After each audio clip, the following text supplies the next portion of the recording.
مقتول کے ورثہ، ولی القتیل سے مراد ہے مقتول کے ورثہ، اس کا کیا اختیار ہے؟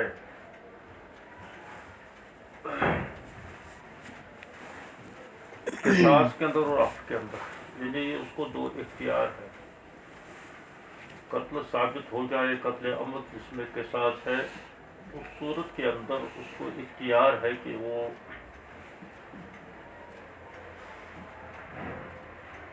قاتل کو سے قصاص لے لے، اس کو بھی اس کے عوض اپنے مقتول کے عوض قتل کر لے، یا اگر دیت پر آمادہ ہو جائے تو دیت لے لے۔ وہ پیچھے وہ بات آئی ہے، یا جو ہے بالکل اس کو معاف کر لے، دو اختیار رہے اس کو، یا دو اختیاروں کا ذکر کیا گیا ہے۔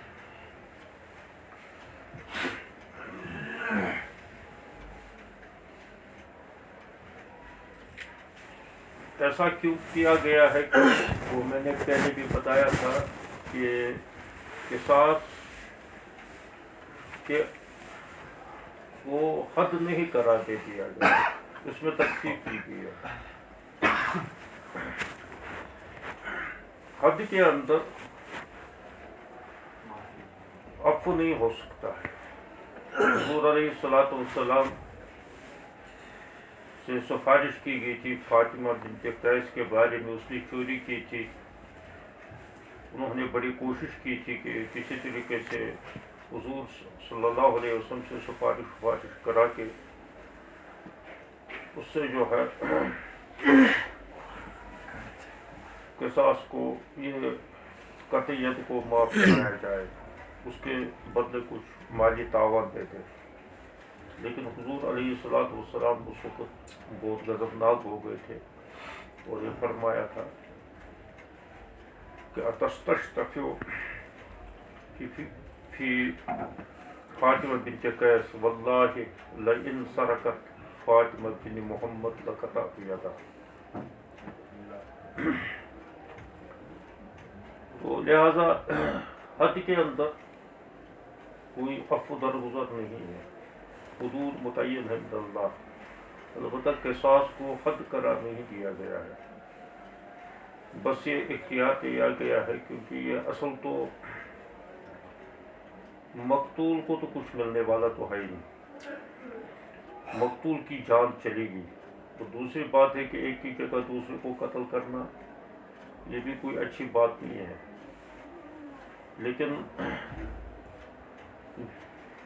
مملکت کے انتظامی امور کی وجہ سے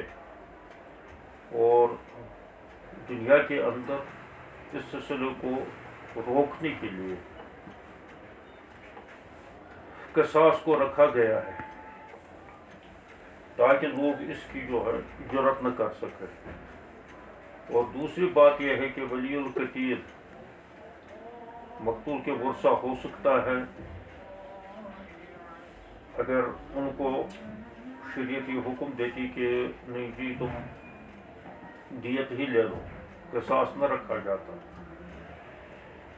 تو ان کا دل ٹھنڈا نہ ہوتا اور وہ دیت لینے کے بعد بھی کوئی نہ کوئی ان میں سے کسی وقت اس کو قاتل کو قتل کر دیتا، تو یہ سلسلہ بڑھ جاتا۔ اس وجہ سے آگے کے سلسلے کو بڑھنے کو روکنے کے لیے قصاص بھی رکھا گیا ہے۔ ہاں اگر وہ خود آمادہ ہو جائے دیت پر یا عفو پر، تب تو وہ خود ہی سمجھیں گے کہ ہمیں تو اختیار تھا، ہم نے تو قصاص کو تو خود ہی ترک کر لیا، لہذا ہم دیت پر آمادہ ہو گئے، ان کا دل ٹھنڈا ہو جائے گا۔ آگے وہ خود اس بات سے شرمائیں گے کہ جب ہم نے اس وقت خود فیصلہ کر لیا، خود اس پر آمادہ ہو گئے، تو اب اس کی جان کے ساتھ کیا چھیڑنے کا مطلب یہ ہے۔ تو اس وجہ سے قصاص کے اندر اختیار ہے کہ چاہے وہ دیت پر آمادگی ظاہر کر لے، چاہے وہ جو ہے اس سے بالکل ہی معاف کر لے۔ یہ حدیث فرماتے ہیں حضرت ابو سلمہ کہ مجھ سے حضرت ابو ہریرہ نے بیان کیا کہ جب اللہ تبارک و تعالیٰ نے حضور صلی اللہ علیہ وسلم پر فتح مکہ کرایا تو حضور علیہ الصلوۃ والسلام اس موقع پر کھڑے ہو گئے اور اللہ تعالیٰ کے حمد و ثنا کے بعد فرمایا من قتل له قتیل فهو فی خیر النظرین اما ان یعفو و اما ان یقتل۔ یہ زمانے جاہلیت کے قتل تھے، ان کے اندر اگر کسی خاندان کا کوئی آدمی قتل ہوا ہو کسی لڑائی کسی جنگ میں، آپس میں ان کے قبائلی جنگیں ہوتی تھی، تو اس سلسلے کو آگے روکنے کے لیے نبی علیہ الصلوۃ والسلام نے اس وقت یہ اعلان فرمایا کہ اگر کسی خاندان کا آج کے بعد یہ آرڈر ہے، یہ حکم ہے، یہ اعلان میں کر رہا ہوں کہ آج کے بعد جو ہے اگر کسی خاندان کا کوئی شخص کسی اور خاندان کے یہاں قتل ہوا ہو تو اس کو بس یہ دو اختیار ہے، یا تو وہ اسی کو قتل کر لے، یعنی اس کو پورے خاندان اور قبیلے کی لڑائی نہ بنا لے، وہ کسی قاضی کے سامنے یا جو وہاں امیر ہوگا اس امیر کے سامنے اس کو پیش کیا جائے اور ورثہ کے حوالے کر دیا جائے کہ اس کو قتل کر لیں گے، یا دوسری صورت ہو گئی کہ ایاف ہوا کہ وہ اس کو معاف کر لے۔ تو یہ دو اختیار حضور علیہ الصلوۃ والسلام نے دیے، کیونکہ وہ لوگ جو ہے وہ بالکل خاندانی لڑائی بناتے تھے، کوئی شخص اس خاندان کا قتل ہوا ہے دوسرے خاندان کے کسی فرد سے تو پھر یہ پورے خاندان متحرک ہو جاتے ہیں، پھر ان کی قتل و غارت کرنا شروع کرتے جب ان کو قوت مل جاتی تھی، پھر اور قتل ہو جاتے تھے، پھر اور وہ بڑھ جاتے تھے تو پھر وہ تیاری کر کے ان پر چڑھائی کرتے تھے، تو یہ سلسلہ بڑھتا رہتا تھا۔ حضور علیہ الصلوۃ والسلام نے بس کہا کہ بس قتیل جو ہے اگر کوئی قتل ہوا ہے تو یا تو اس کو بالکل معافی کر لے یا جو ہے اس سے قصاص لے لے، اس کے علاوہ اجازت نہیں ہے، لڑائی بنانے کی اجازت نہیں۔ دوسری حدیث اس میں یہ آئی ہے، حدیث شریح الکعبی کی، ان رسول اللہ صلی اللہ علیہ وسلم قال ان اللہ حرم مکہ ولم يحرمها الناس من كان يؤمن بالله واليوم الآخر فلا يسفكن فيها دما، اس میں خون ریزی نہ کر لے۔ یہاں تو حرم کے حدود کے اندر قصاص بھی نہیں لیا جا سکتا ہے، یہاں تو حرم کے حدود سے باہر نکال کر اس کو جو ہے قصاص لے لیا جائے گا، یہاں تو خون بہانے کی اجازت نہیں ہے۔ ولا یزدن فیہا شجرا، اور نہ توڑے یہاں کسی درخت کو۔ فإن ترخص مترخص، اگر کوئی اجازت سمجھے، اگر کوئی ترخص اجازت محسوس کرے یا اجازت سمجھے، کوئی اجازت تلاش کرنے والا، فقال، پس وہ کہے احلت لرسول اللہ صلی اللہ علیہ وسلم، کہ اس کو تو نبی علیہ الصلوۃ والسلام کے لیے بھی حلال کر دیا گیا تھا۔ یہ وہ اس واقعے کی طرف اشارہ ہے کہ نبی علیہ الصلوۃ والسلام جب فتح مکہ کے لیے چلے تھے تو حضور علیہ الصلوۃ والسلام تو مکہ کے اعلیٰ سے داخل ہوئے تھے اور نچلے حصے سے حضرت خالد بن ولید رضی اللہ تعالیٰ عنہ کو داخل ہونے کا حکم فرمایا تھا۔ حضور صلی اللہ علیہ وسلم جس راستے سے داخل ہوئے تو اس راستے میں اہل مکہ نے کوئی مزاحمت نہیں کی، البتہ حضرت خالد بن ولید کے ساتھ کچھ لوگوں نے مزاحمت کی، اور اجازت اس وقت یہ تھی کہ اگر کوئی مزاحمت کر لے تو اس کو قتل کرنے کی اجازت ہے۔ اسی طرح سے چند لوگوں کے بارے میں حضور علیہ الصلوۃ والسلام نے فرمایا تھا کہ اگر وہ کعبہ کے پردے کے ساتھ بھی لٹکے ہوئے ملیں گے تو تب بھی ان کو قتل کر ڈالنا۔ تو اس کی وضاحت فرمائی نبی علیہ الصلوۃ والسلام نے کہ یہ تو اللہ تبارک و تعالیٰ نے اس کو تو اللہ تعالیٰ نے حرام کر لیا ہے، حرام قرار دے دیا ہے، حرمن عاملاً۔ یہاں قتل و قتال اور صف کے دماغ کی بالکل اجازت نہیں ہے۔ البتہ اگر کوئی شخص میرے بعد وہ یہ کہے کہ حضور علیہ الصلوۃ والسلام نے تو بھی یہاں قتال کی اجازت دی تھی، اس کے لیے بھی حلال کر دیا گیا تھا، تو ایسی حالات کے اندر ہمارے لیے بھی تو حلال ہونا چاہیے۔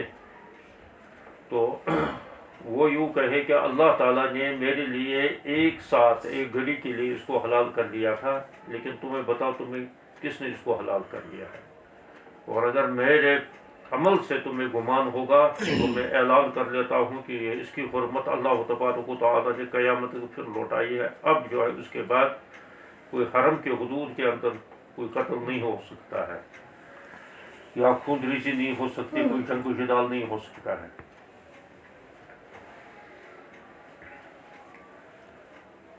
فإن اللہ أحلها ولم يحلها للناس، اور اس کو لوگوں کے لیے حلال نہیں کرا گیا۔ وإنما أحلت لي ساعة من نهار، میرے لیے اس کو حلال کر دیا گیا تھا ایک ساتھ سے یہاں مراد ایک گھڑی نہیں ہے، بلکہ ساتھ سے مراد یہ طلوع آفتاب سے لے کر عصر تک کا وقت تھا، یعنی ایک دن سمجھو، ایک دن بس یہ مراد تھا۔ ثم ہی حرام الی یوم القیامہ ثم انکم معشر خزاع قتلتم ھذا الرجل من حذیر وانی عاقلہ۔ حضور علیہ الصلوۃ والسلام نے خزاع سے مخاطب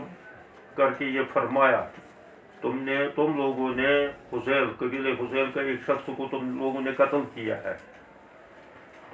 اور میں اس کی طرف سے دیت ادا کر رہا ہوں۔ بس یہ سلسلہ یہی ختم ہونا چاہیے۔ آگے تم یہ نہ کہنا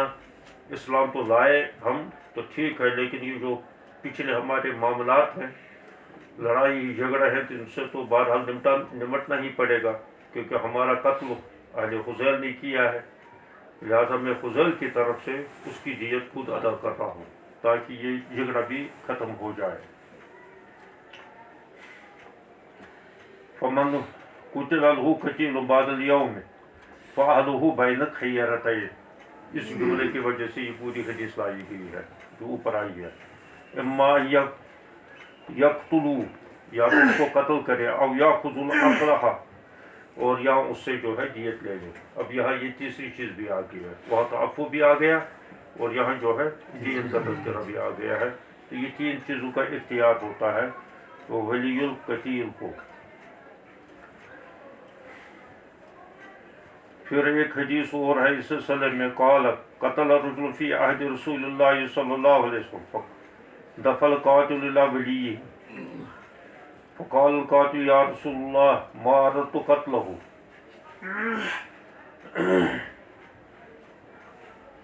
حضور صلی اللہ علیہ وسلم کے دور میں ایک واقعہ پیش آیا کہ ایک شخص نے دوسرے شخص کو قتل کیا ہے،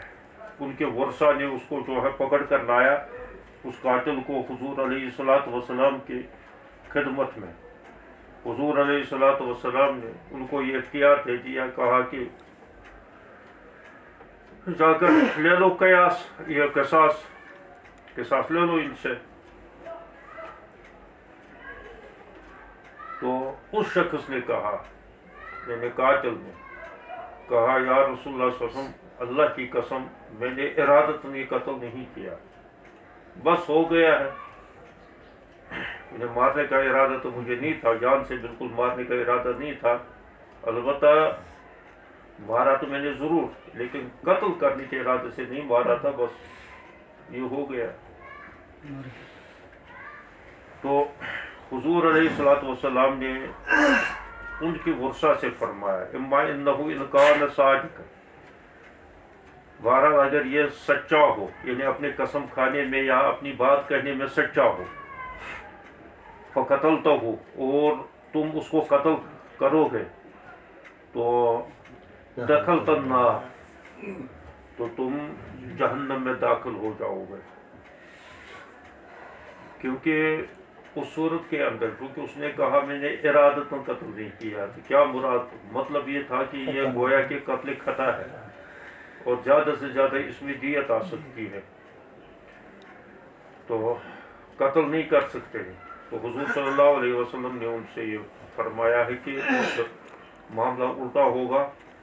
کہ کیس تمہارے پر آ جائے گا اللہ کے دربار میں اور تمہیں جہنم کا فیصلہ ہوگا. یہ قتل کرنا کوئی آسان کام نہیں ہے جب یہ اگر یہ اپنے قسم کھانے میں اپنی بات کہنے میں سچا ہو.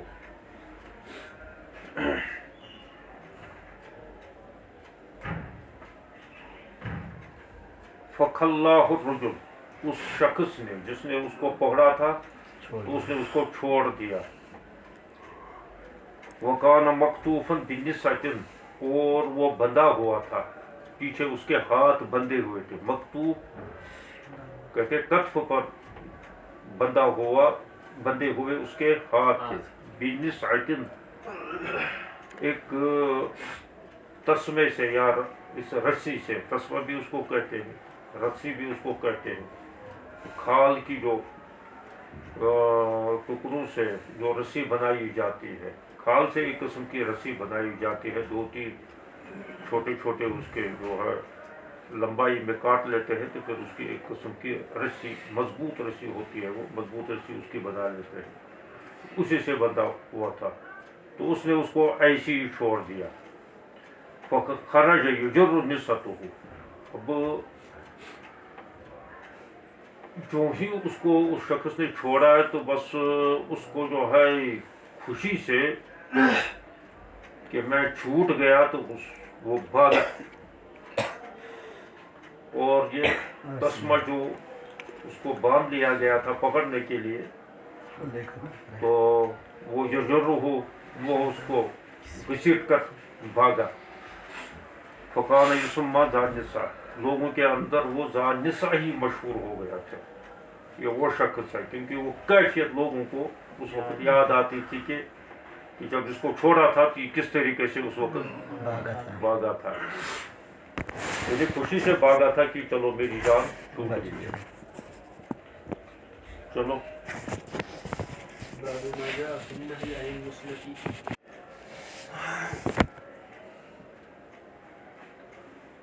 مصلح کرنے کی اجازت نہیں ہے.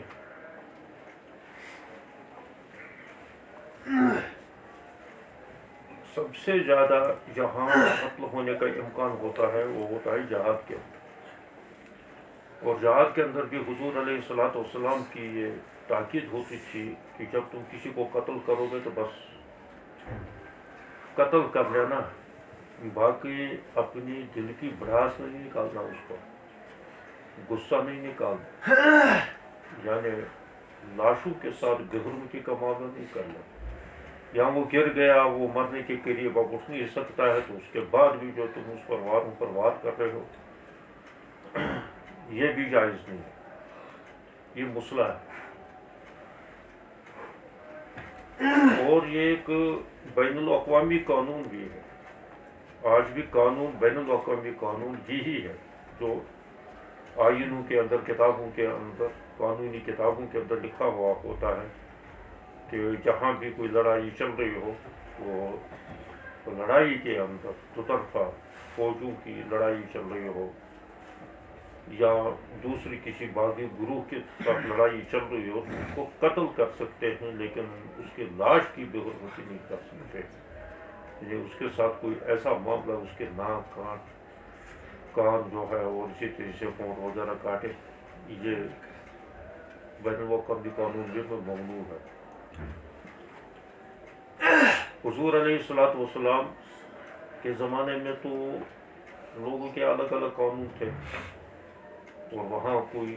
ایسا تو نہیں تھا کوئی بین الاقوامی قانون. آج کل تو اتنی بات ہے، ایک ہوتا ہے ملکی قانون، ایک ہوتا ہے بین الاقوامی قانون۔ ملکی قانون جو ہوتا ہے وہ اندرونی ملک میں نافذ ہوتے ہیں، بین الاقوامی قانون کچھ بین الاقوامی قوانین مرتب کر لیے گئے، جیسے ان کے وہ جائز ناجائز ہونا الگ بات ہے، جیسے حقوق نسوان یا حقوق انسانی وغیرہ وغیرہ، یہ بین الاقوامی قانون ہے، حقوق مالیہ وغیرہ وغیرہ، اس قسم کے کچھ قوانین بین الاقوامی کراتے ہیں۔ اس میں بھی یہ بات ہے کہ کسی لاش کے ساتھ جو ہے بے حرمتی کا معاملہ نہیں کیا جائے۔ بعد میں کون عمل کرتا ہے اس پر کون نہیں کر لیتا ہے۔ آج تو دیکھتے ہو کہ کیا کیا ہوتا ہے، لاشوں کے ساتھ گھسیٹا جاتا ہے اور پھر جو ہے ان کی لاتیں ماری جاتی ہے اور ان کو پھر پتہ نہیں پھینک دیا جاتا ہے، ٹائروں کے ساتھ باندھا جاتا ہے، یہ الگ مسئلہ ہے۔ لیکن اسلامی قانون کے اعتبار سے جس چیز کو ممنوع قرار دے دیا گیا تو اس میں ایک تو قانونی پہلو ہوتا ہے، لیکن ایک پہلو اس کا یہ بھی ہوتا ہے کہ یہ اگر کر لیتے اس میں گناہ ہوگا اور اللہ کے یہاں مواخذہ بھی ہوگا۔ اس وجہ سے اسلامی قانون کے اندر جو یہ روحانی پہلو ہوتا ہے، مذہبی پہلو ہوتا ہے، تو لوگ جو ہے خود بخود اس پر عمل کرنے کی کوشش کر لیتے ہیں۔ ان قانون کے اندر تو صرف قانونی پہلو ہوتا ہے، اس وجہ سے اس سے لوگ جو ہے نا، فوجیں یا حکومتیں ہزاروں ہیلے بہانے نکال دیتے ہیں، ان کو تو خدا کے یہاں جواب دہی کا تصور تو ہوتا نہیں، اس وجہ سے وہ جو چاہے کر لیتے ہیں۔ تو مسلح کرنے کی تو وہاں اجازت نہیں ہے جہاد کے اندر، اور جہاد کے اندر تو بہرحال قتل دونوں طرف سے ناگزیر ہے، لیکن قصاص کے اندر بھی جو ہے مسلح کرنے کی اجازت نہیں ہے، یا اس معنی کر کے حدیث لائی گئی ہے کہ کوئی اگر مطلب کسی کے حوالے کر لے تو دونوں طریقے ہیں، اور زیادہ بہتر طریقہ یہ ہے کہ حکومت جو ہے خود اس سے اس کی موجودگی میں قصاص لے لے، تاکہ وہ شرعی طور طریقے سب ملحوظ رکھ کر جو ہے اس قصاص کو جاری کرے۔ اگر اس کے ہاتھ دے دیں گے تو وہ تو اپنا ایک تو قتل کر لے گا، اس پر دوسرا جو ہے وہ اپنا غصہ بھی نکال لے گا، کہیں پہلے ٹانگ توڑ دے گا، پھر کہیں ناک کاٹ دے گا، آنکھیں نکال دے گا، کچھ کرے گا پتہ نہیں، اور یہ مسئلہ ہے۔ لیکن بہرحال ہدایت تو ہے، چاہے وہ حکومت تو ویسے ہی نہیں کر سکتی، کیونکہ حکومت کو تھوڑی کوئی چٹی پڑی ہے کہ اسے اپنی براس نکالے یا جو ہے اس سے جو ہے مسئلہ کرنا ہے۔ البتہ یہ ہے کہ اگر مقتول کے ورثہ کے حوالے کر لیا گیا تو وہاں یہ امکان ہوتا ہے کہ وہ ہو سکتا ہے کہ وہ اپنا غصہ جو ہے اس پر نکال لے۔ اس وجہ سے بہرحال نبی علیہ السلام کی ہدایت وہ عمرہ کو بھی ہوتی تھی، اور یہی ہدایت یہاں ان کی ہے، بس اس کا خلاصہ نہیں ہے۔ اور یہ مسئلہ یہ چھیڑا گیا ہے کہ جب تم ذبح کرو تو ذبح بھی کرو احسن طریقے سے، قتل بھی کرو احسن طریقے سے، ذبح بھی کرو احسن طریقے سے۔ جب کسی پر تم نے قابو پا لیا تو بس اس کو قتل کر دو، بس ایسا قتل کرو کہ اس کو جو ہے زیادہ تکلیف نہ ہو جائے۔ زیادہ تکلیف تبھی ہوگی کہ جب اس کے پہلے اعضا کو توڑ دیا جائے یا اعضا کو کاٹ دیا جائے۔ یہی معاملہ جانور کے ساتھ ہے، جانور کے بھی ذبح کرنا مقصود ہے، اور ذبح کرنے کے بارے میں حضور صلی اللہ علیہ وسلم نے یہ حکم فرمایا ہے کہ وہاں چاقو کو تیز کیا جائے تاکہ اس سے کم تکلیف ہو جائے گی، کیونکہ فوراً جو ہے رگیں کٹ جائیں گی، خون بہنا شروع ہو جائے گا۔ اگر چاقو جو ہے کٹھل ہو اور جو ہے یا اور کسی چیز سے کر لیا جسے بہت مشکل سے جو ہے اس کی رگیں کٹ رہی ہے، تو وہ دم گھٹ کر تب تک مر بھی جائے گا، مر بھی سکتا ہے۔ اگر نہ بھی مرے تو پھر بھی جو ہے اس کو دبا رکھنے کی تکلیف ہوگی، یا وہ جو ہے ایسا بیکار چاقو اس پر پھیرنے سے تکلیف ہوگی۔ یہ تکلیف شریعت میں ایسی تکلیف چاہے جانور ہو چاہے انسان ہو، یہ ممنوع ہے۔ اسی وجہ سے چاقو کو وَلْيُحَدَّ أَحَدُكُمْ شُفْرَتَهُ، چاہیے کہ تم میں سے ہر ایک کو کہ وہ تیز کر لے اپنے چاقو کو، وَلْيَرِحْ ذَبِيحَتَهُ، اور راحت پہنچائے ذبیحہ کو. تو ذبیحہ کو راحت اسی صورت میں پہنچے گی جب فوراً اس کے رگیں کٹ جائے گی، پھر خون بہنا شروع ہو جائے گا.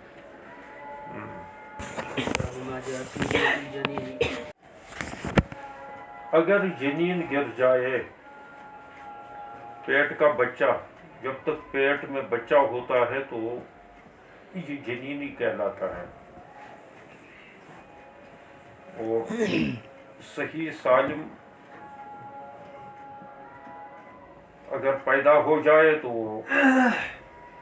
بچہ کہلاتا ہے، اور اگر مرا ہوا نکلے کسی چوٹ ووٹ کی وجہ سے تو وہ جنین کہلاتا ہے، یعنی ادھورا بچہ. اگر کسی نے کسی کو ایسا مارا کہ جس کی وجہ سے اس کا جنین گر گیا، ادھورا بچہ گر گیا، تو اس صورت کے اندر کیا فیصلہ کیا جائے؟ حضور علیہ السلام کے دور میں ایسا ایک واقعہ پیش آیا ہے کہ دو سوکنوں کے درمیان جھگڑا ہو گیا ہے. ایک سوکن نے دوسری سوکن کو جو ہے پتہ نہیں پتھر مارا یا ڈنڈا مارا، تو جس کی وجہ سے اس کا بچہ گر گیا ہے. یہ پھر اس کو لوگ پکڑ کر لائے، اس عورت کے جو والی تھے، تو عورتوں کے والیوں نے اس کو جو ہے پکڑ کر لایا کہ اس کا دیکھو کہ اس کی سوکن نے اس کے ساتھ کیا کیا ہے. تو حضور علیہ السلام نے ان سے یہ کہا کہ اس کے بدلے میں دیت نہیں دلائی، اور نہ قتل کا تو اس میں سوال ہی نہیں ہے، قتل کری کس کو، کیونکہ اس کا تو غیر یقینی ہے کہ یہ پیٹ کے اندر یہ اپنی زور سے جو ہے گر گیا ہے، یا جو ہے اس کے چوٹ سے ہی گر گیا ہے. بظاہر تو چوٹی سے گر گیا ہے، لیکن ابھی جو ہے یہ مکمل نفس کے حکم میں نہیں تھا، کیونکہ دنیا میں آیا ہی نہیں تھا. تو قصاص کا حکم جو ہے وہ اس شخص کے بارے میں ہے کہ جو باضابطہ نفس حیت ہو، ایک زندہ نفس کی زندہ جان ہو، جو سب کے سامنے موجود ہو، سب اس کو محسوس کر رہے ہوں کہ یہ زندہ جان ہے. اب اس کے بارے میں تو یقینی طور نہیں ہے کہ ہو سکتا ہے کہ یہ پیٹی میں مرا ہوا ہو پہلی سے. بہرحال جو بھی صورت ہے، تو حضور صلی اللہ علیہ وسلم نے اس سلسلے میں یہ فیصلہ کیا ہے کہ اس کو اس عورت پر جو ہے جس نے مارا، تو اس پر جو ہے ایک گرہ لازم کیا. گرہ مطلقاً کہتے ہیں، چاہے وہ غلام کو کہتے ہیں، چاہے وہ غلام مرد ہو یا عورت. عبد جب بولا جاتا ہے تو اس وقت مرد غلام ہی مراد ہوتی ہے، اس کے مقابلے میں اماں آتی ہے. یہاں گرۃن، امتن اور عبدن کو دونوں کو شامل ہے. تو حضور علیہ السلام نے ان سے یہ کہا کہ تم جو ہے اس کا ایک غلام دے دو. یہ ایک قسم کی دیت سمجھو. تو اس شخص نے کہا ہے کہ جس نے یہ مارا تھا، اس کے وارث نے یہ کہا کہ یہ چٹی جو ہے ہم پر کیسی کیوں کر پڑتی ہے، ایسے نفس کے بارے میں جس نے ابھی نہ آنکھ کھولی تھی، جس نے نہ کچھ کھایا تھا، نہ کچھ پیا تھا، اور نہ کچھ بولا تھا. تو ایسے شخص کے بارے میں ہم یہ اتنی دیت کیسے دے دیتے؟ تو اس نے کچھ جملے ایسے، عرب تو تھے ہی، ایسے جملے تک بندی کے کہتے ہیں کہ جس سے جو ہے کچھ شاعری سی کسی بو آ رہی تھی. تو ایسے بولتے تھے، ویسے یہ مکفہ اور مسجع جملے بولتے تھے. تو حضور صلی اللہ علیہ وسلم نے فرمایا اس جماعت کے ساتھ خطاب کرتے ہوئے، یہ شخص جو ہے یہ شاعری کرتا ہے. تو فرمایا کہ اس میں کیوں نہیں، ایسا ضرور ہوگا، یعنی یہ بس اللہ کی طرف سے یہ حکم ہے، اور یہ ہے کہ اس کا ایک گورا دے دیا جائے تو اس کو گورا دلا دیا. اور آج بھی یہ حکم ہے. اول تو آج غلامی نہیں ہے تو لہٰذا حکم ہی کہاں لگے.